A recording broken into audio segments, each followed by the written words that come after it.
Bienvenue dans ce nouveau billet de la Bourse sans stress en date donc du 1er juillet 2022.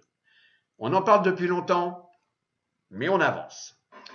Nous organisons courant octobre une formation exceptionnelle sur les options avec 4 coachs, donc 4 personnalités pour couvrir le plus grand nombre parce que en fonction de son caractère, de son comportement, en fonction de comment on aborde les options et les marchés financiers, et bien effectivement, on va peut-être trouver plus chez José, chez François, chez Michael ou moi, Philippe, quelque chose qui convient.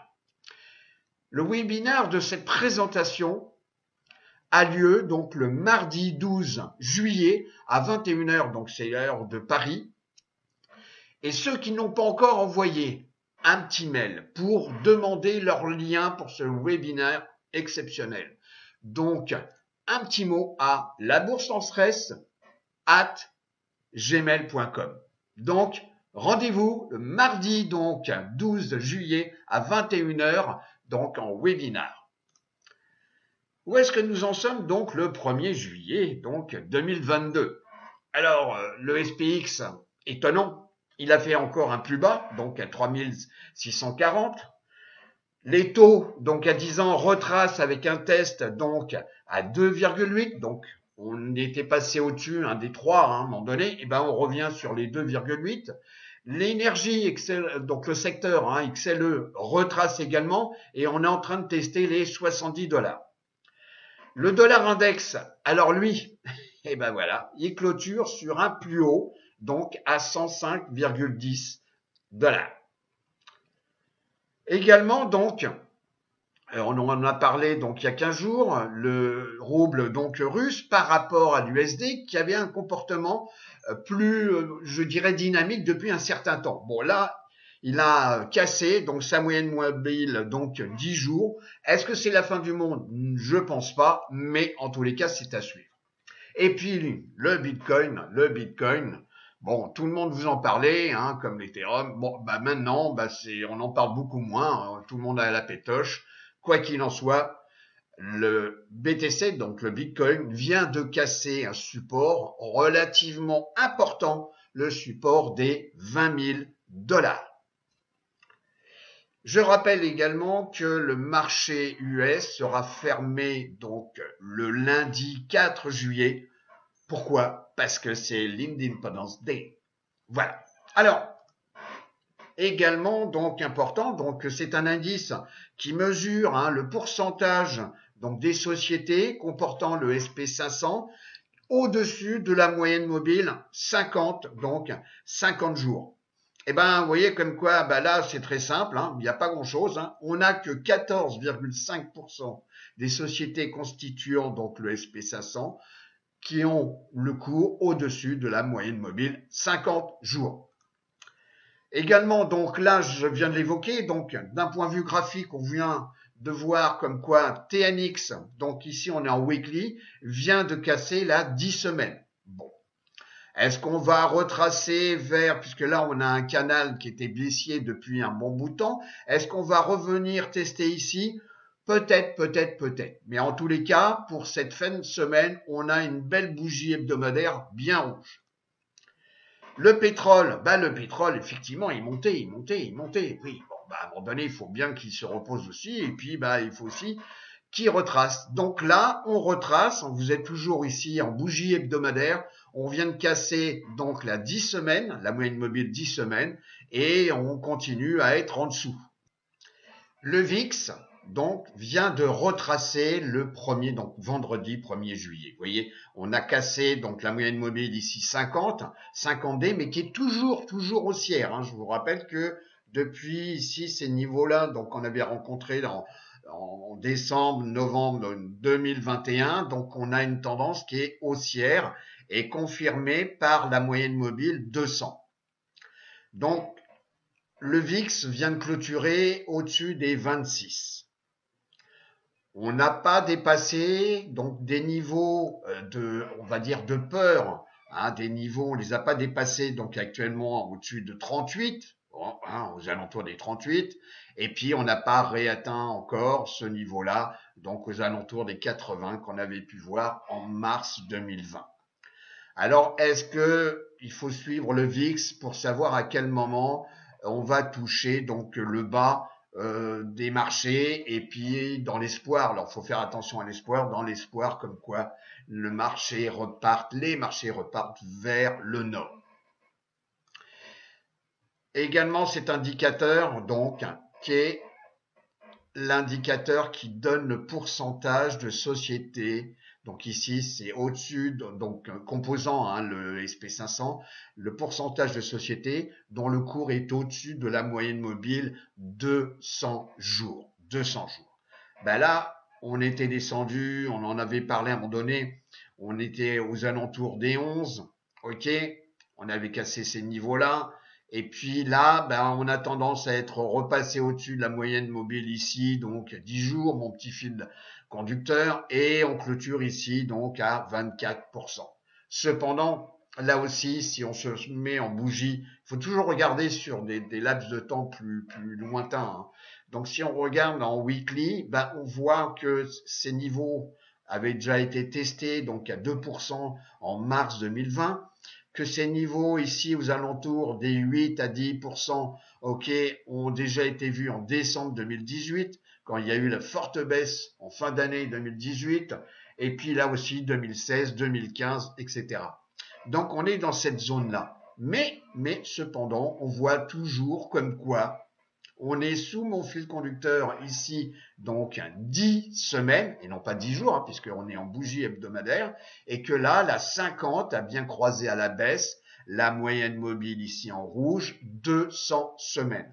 Alors, l'espoir fait vivre, c'était certain, mais pour l'instant, on n'a pas les éléments pour nous confirmer comme quoi on est arrivé en bas des marchés. Au niveau ici, donc du put-call ratio concernant les equity. Je dirais que les plus bas sont toujours plus hauts, ok, depuis un certain temps. Ici, on a la moyenne mobile, donc 50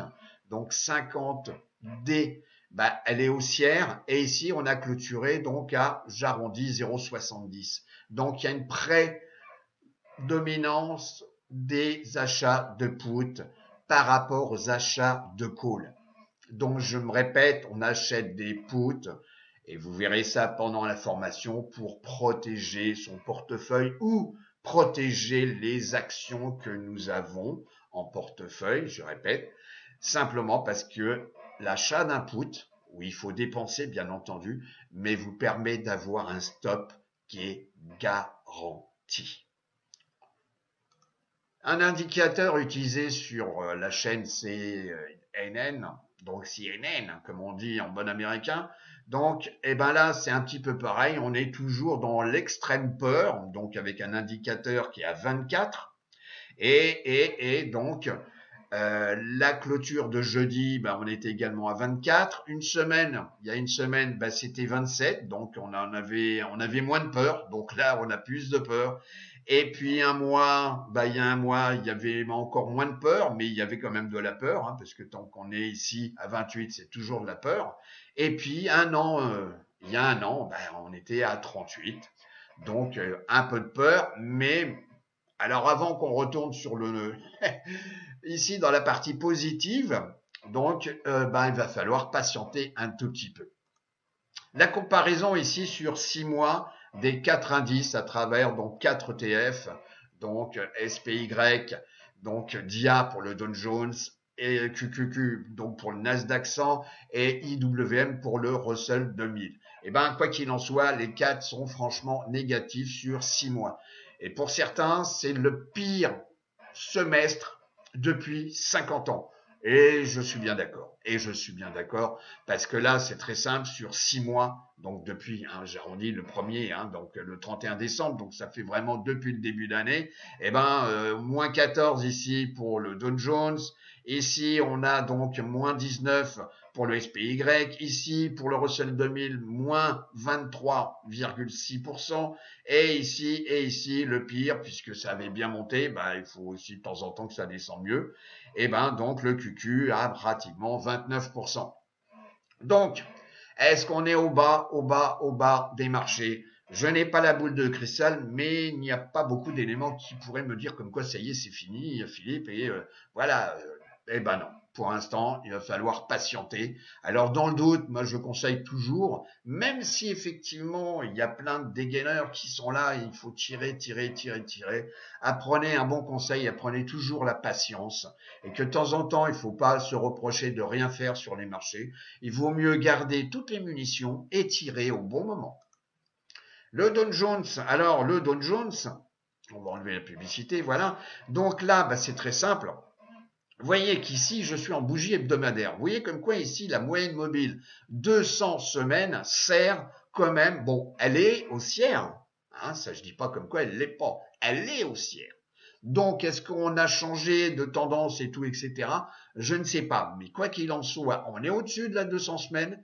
On est à casser donc la 50 semaines, d'accord, et on est sous la 10 semaines. Donc pour l'instant, tant qu'on on n'est pas repassé au-dessus de la 10 semaines, bah, est-ce qu'on va venir tester ici donc concernant donc ici c'est l'indice, donc revenir dans la zone des 29 440, bah, il y a de fortes probabilités. Bon, surtout que bon, je vais pas parler de mon indicateur, hein, bon, ça va l'équivalent à un autre indicateur que utilise un autre. Ok, mais simplement, bon, mon indicateur me dit comme quoi t'es ça. Déjà, premièrement, on est dans une zone négative et on est en tous les cas sous les indicateurs ici. Donc, je pense que on va revenir tester, en tous les cas, même peut-être combler ici le gap en hebdomadaire qu'on a eu ici. Voilà. Ensuite, le SP500. Le SP500, donc là, à travers mon graphique avec les bandes de Bollinger, donc déjà, premièrement, on est sous la moyenne mobile 17 mois. Je vous avais expliqué que pour moi, c'était important. Ça définissait la tendance. Eh bien, pour l'instant, on a une tendance qui est baissière. Est-ce que le marché est un marché baissier? Ça nécessite quand même confirmation. Quoi qu'il en soit, on vient ici donc de casser la bande inférieure de Bollinger et pour l'instant la réaction, donc là c'est pas la peine de regarder cette bougie là, mais on l'a transpercée. Alors transpercée peut avoir et donner une information comme ici en avril 2020 comme quoi on repart vers le nord. Bon, pour l'instant il est un petit peu tôt, mais également regardez bien. Si on regarde ici, donc les volumes, on a les volumes ici. Ben, on ne peut pas dire que les volumes ont explosé. Donc la zone de capitulation, elle n'est pas encore là. Si je regarde dans le temps passé, voilà, par exemple, vous voyez, dans la 2007-2008, où on a eu ce phénomène-là, là, effectivement, on a eu en permanence une progression du volume moyen ici. Ce qui n'est pas encore le cas. Donc, tant que les volumes ne bougent pas tant que ça, alors je sais que le marché est manipulé, soit, mais les volumes ne nous donnent pas un niveau de capitulation. Donc, il faut encore patienter. Si je regarde, donc ici, donc en bougie, donc en daily, donc on voit bien comme quoi mon petit fil conducteur, là, 10 jours, donc ben, le cours s'amuse, un coup au-dessus, mais on est d'un point de vue temporel, on est plus souvent en bas qu'au-dessus, ok. Et puis là, 50D qui a croisé à la baisse la moyenne mobile de 100 jours. Donc, une zone importante, je l'ai déjà évoqué plusieurs fois, c'est la zone des 3500. Je dis pas comme quoi j'ai raison. Moi, à la limite, ça m'arrangerait d'avoir tort et que le marché reparte vers le nord. Mais il y a une zone quand même, c'est 3500, qui correspond à des zones déjà travaillées. Alors, ce sont toujours des zones, cherchez pas à la virgule près. Okay. Le Nasdaq 100, bah, la bougie ici, donc, puisqu'on est en bougie hebdomadaire, donc ici, bah, nous donne l'information qu'on risque de revenir ici aux alentours des 11 000, voire un petit peu plus bas, sur des zones déjà travaillées aux alentours donc des 10 800 points. Le dollar index, j'en ai parlé au tout début, la tendance est haussière. C'est la monnaie de référence mondiale. On est en bougie ici hebdomadaire. et on voit bien comme quoi mon fil conducteur joue intégralement son rôle. On est au-dessus de la 10 semaines. On est au-dessus de la 200. Et phénomène nouveau, la 50 semaines vient de croiser, donc il y a quelques temps, il y a quelques semaines, à la hausse la 200. Et j'en avais déjà parlé. Bon. Donc la monnaie de référence est le dollar et je vous conseille pour ceux qui ont des comptes qui peuvent le faire de passer en devise dollar, surtout pour ceux qui traitent le marché américain et ceux qui traitent les options américaines. Là, le sous-secteur des semi-conducteurs. Là aussi, c'est un indicateur parce que les semi-conducteurs sont également un sous-secteur qu'il faut suivre parce que c'est un bon indicateur de l'économie. Aujourd'hui, il y a une rareté des semi-conducteurs. Le marché a tendance à pousser vers le nord les prix de vente. Donc, on pourrait estimer comme quoi c'est un sous-secteur intéressant. D'après ce qu'il nous dit, c'est pas tout à fait le cas puisque on est ici après une belle progression donc depuis le point bas en mars 2020, on est ici dans une zone donc de retracement. Et là, on a fini avec une belle bougie ici rouge donc à 195, j'arrondis 196 $. Bon. Alors peut-être on peut avoir une petite réaction, revenir tester ici, donc la 10 semaines et puis le target pour moi, je me trompe et j'espère, le target c'est aux alentours des 180 $ et là c'est le fait de revenir tester donc cette résistance, enfin ce support dynamique qui est la moyenne mobile 200 semaines. J'avais évoqué donc il y a 15 jours la société NIO. Bon, NIO, qu'est-ce qu'elle a fait depuis? Pour l'instant, elle a testé ici à 24 $ des niveaux ici donc de résistance. Comme très souvent, on teste et un rejet des prix et on redescend et on croise à la baisse la moyenne mobile 10 jours, puisque là je suis en bougie donc en daily. Mais la 10 jours, elle a encore une tendance donc positive, donc haussière, vers le nord. Et là, ici, la 50, elle a changé de trombinette. Elle commence à avoir une inclinaison vers le nord. Bon. Alors, et on est toujours sous la 200. Bon. Est-ce que c'est un bon moment pour revenir ici, peut-être si on revient vers les 20 ou les 20,50 comme zone d'achat? En termes d'investissement sur du moyen long terme, je dirais c'est une probabilité qui est positive dans le sens où le marché de la voiture électrique, comme la société NIO en propose, c'est un bon challenge pour parier sur l'avenir. J'avais évoqué également le dollar, enfin le russe, le rouble russe par rapport au dollar. Bon, on voit qu'on finit ici, je suis en bougie, donc en daily. On a ici, cette semaine, on a cassé mon petit fil conducteur et on clôture en dessous. Donc, est-ce que ça remet en question? Je dirais que c'est momentané parce que le pétrole va continuer à monter. Les Russes sont quand même un gros pays producteur de pétrole et de gaz. Donc, la demande est quand même bien là aussi. Donc, le rouble risque encore d'être valorisé. Et puis la tendance, la 50 qui a bien croisé à la hausse, la 200 jours. Alors également un petit message pour donc ce 1er juillet 2022. Un secteur, enfin en tous les cas une industrie à suivre, ce sont les satellites de basse altitude, qu'on appelle les VLEO. Donc ça veut dire Very Low Earth Orbit. Donc ça veut dire que la forme de ces satellites est différente.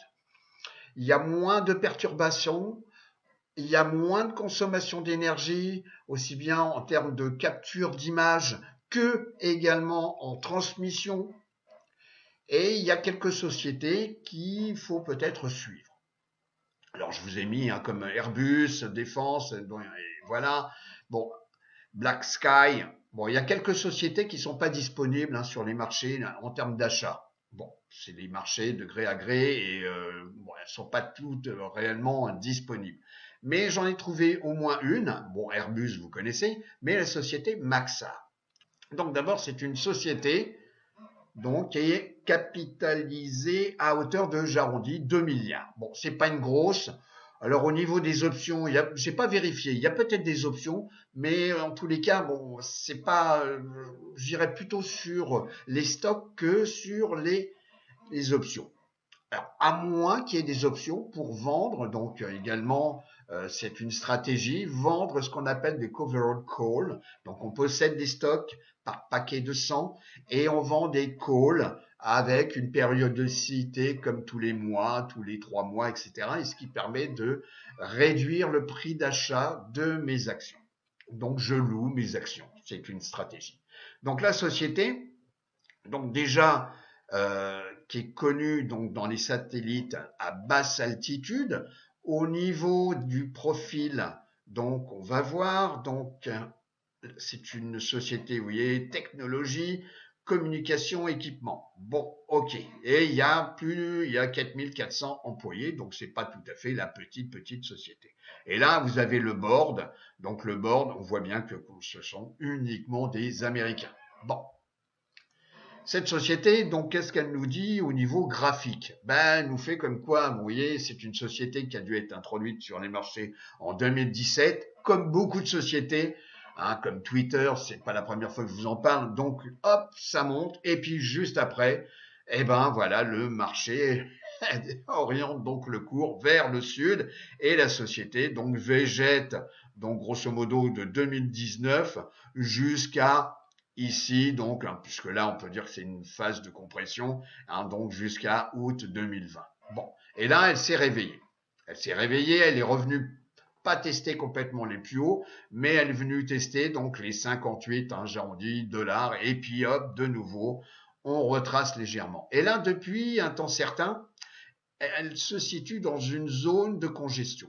Bon, là, on est en bougie hebdomadaire, vous voyez que cette semaine, bon, et d'ailleurs comme beaucoup de sociétés, cette semaine n'est pas bonne, donc on a une bougie qui est rouge, on finit plus bas qu'on avait commencé donc la semaine. Mais en tous les cas, c'est une société à suivre. Donc, n'oubliez pas, bien entendu, comme à chaque fois, de nous mettre des likes. Voilà, ça nous fait plaisir. Tout en restant modeste, mais ça nous fait plaisir quand même. N'hésitez pas à vous abonner à notre chaîne. Et moi, je vous conseille de regarder l'interview de Michael avec Laetitia Bonaventure. C'est une super vidéo, voilà, qui présente notre formation donc sur les options. Je vous souhaite une très bonne semaine donc de trading et je vous dis à très très bientôt. Au revoir les amis.